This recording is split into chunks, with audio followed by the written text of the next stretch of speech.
November 12, 1944, 09:41 a.m. Over the jagged, icebound fjords of Tromsø, Norway, the wind shrieks like a tormented soul, hurling sleet against the cockpit canopy in relentless sheets, the sub-zero chill seeping through the seals and biting into flesh despite layers of sheepskin and wool.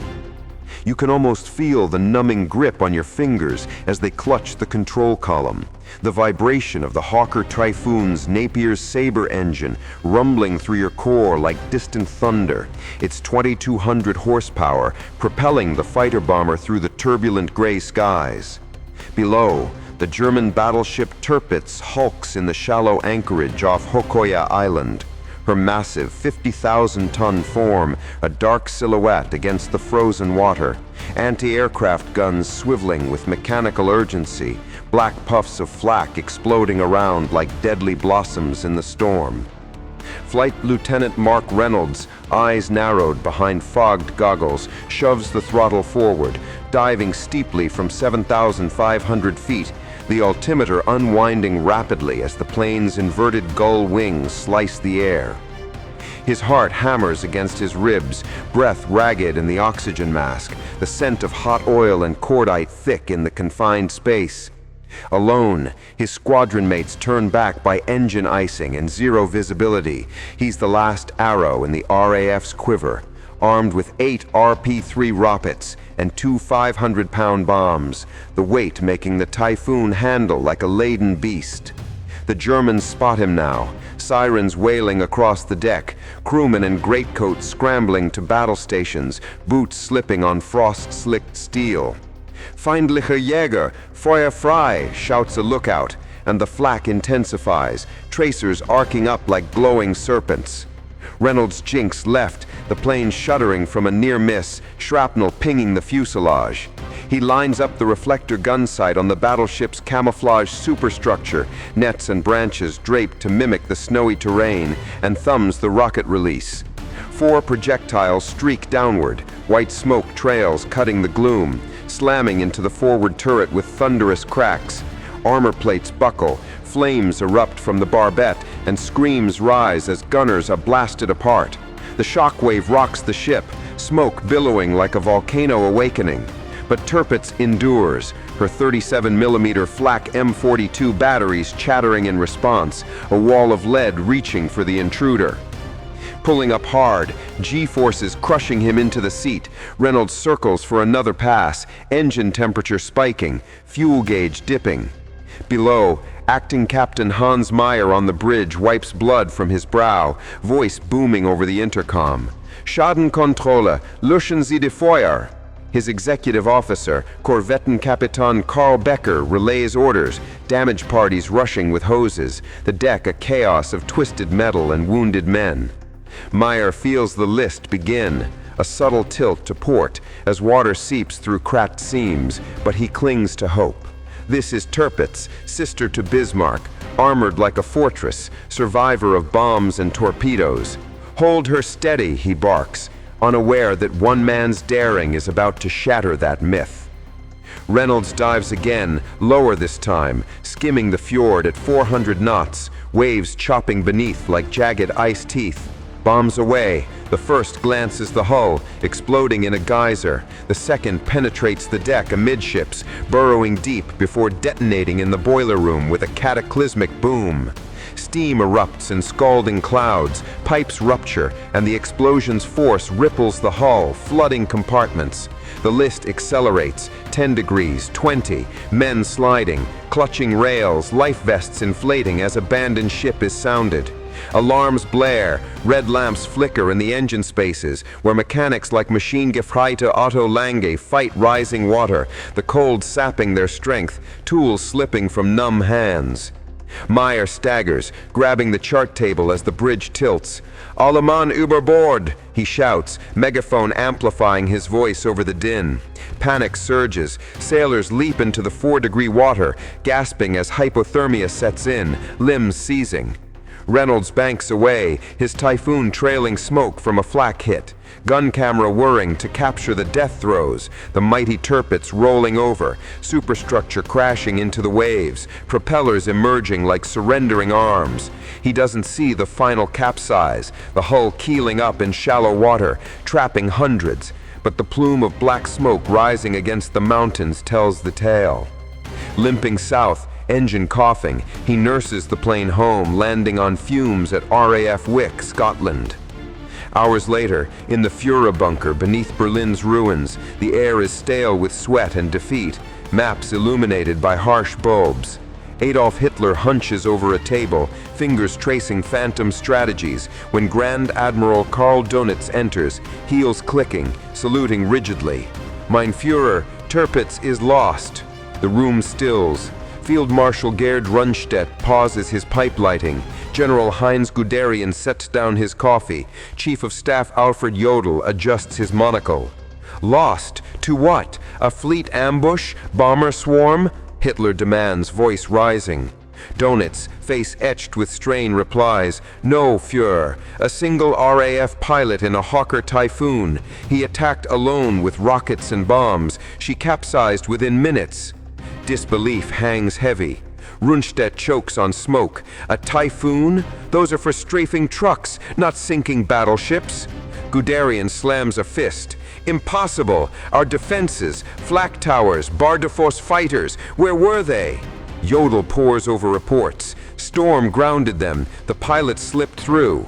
Hitler erupts, pacing, ranting about betrayal, ordering inquiries. The generals exchange glances, the shock visceral.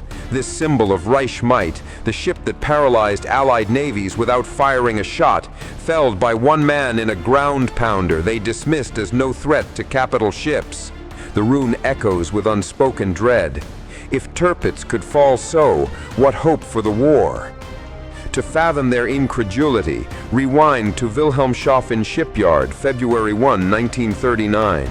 Hammers ring on steel as Tirpitz's keel is laid, workers in overalls swarming like ants under floodlights. Designed by Eric Rader's team, she's a Bismarck-class marvel. 251 meters long, 36-meter beam, displacing 52,600 tons loaded. 8 38-centimeter SKC-34 guns in 4 turrets, Anton Tudora, hurling 800-kilogram shells 35 kilometers. Secondaries, 12 15-centimeter guns. AA Suite, 16 10.5 centimeter, 32 3.6 centimeter, 62 centimeter cannons.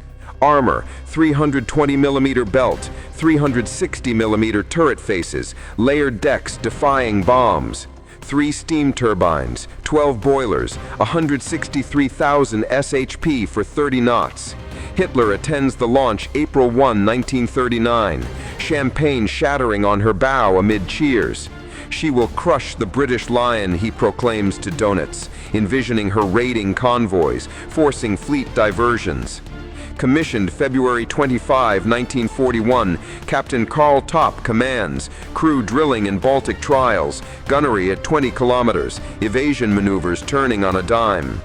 By January 1942, she's in Norway's Fætenfjord, camouflaged, her presence alone scattering PQ-12 March 6, enabling U-boats to sink 8 merchants. Churchill obsesses in memos, destroy this beast or cripple her, the war turns on it. Operation Sportpalast, Tirpitz sorties, misses convoy but terrifies Admiralty. Albacores from victorious attack, all torpedoes dodge, 1 plane down. German crews mock, biplanes against us? Fools. Allied assaults mount. April 1942, Lancaster's mine approaches, miss.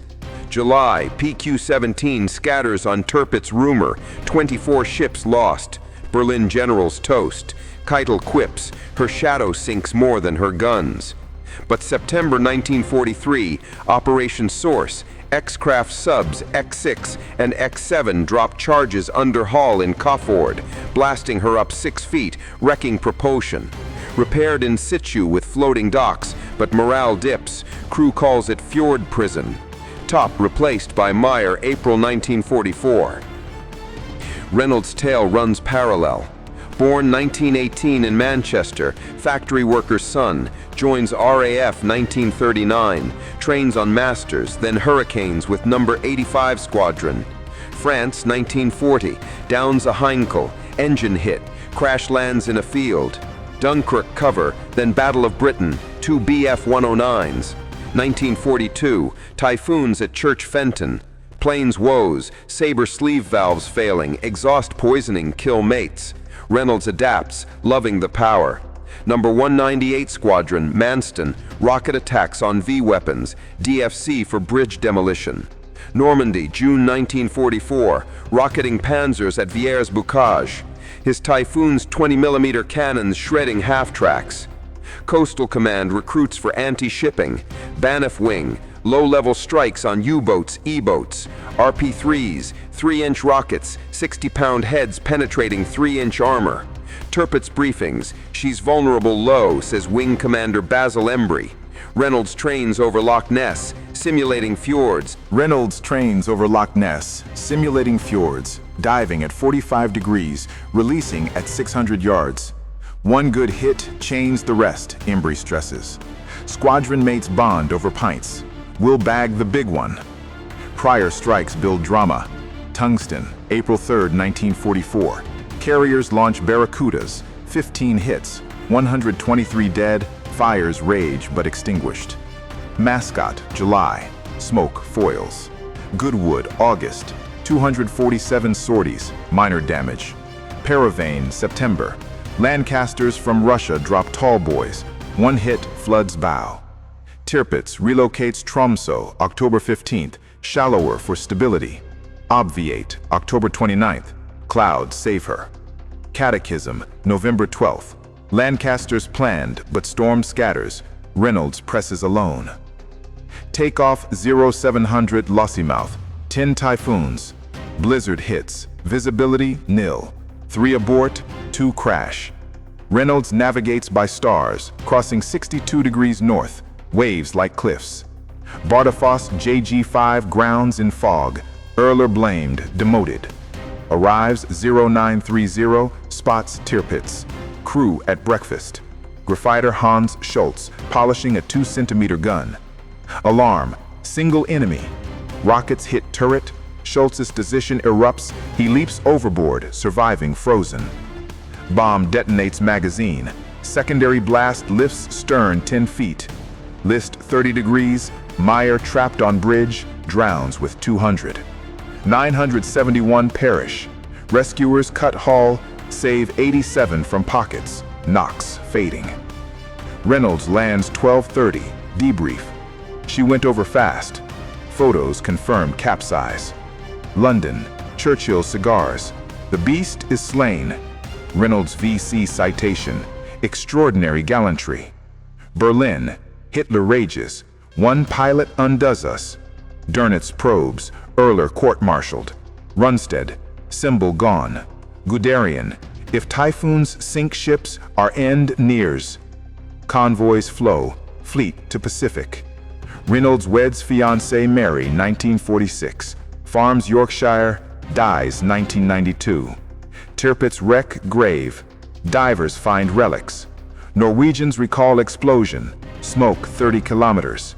1 pilot's audacity, general's disbelief, the impossible made real. Feel the storm, hear the blasts, see the Titan fall.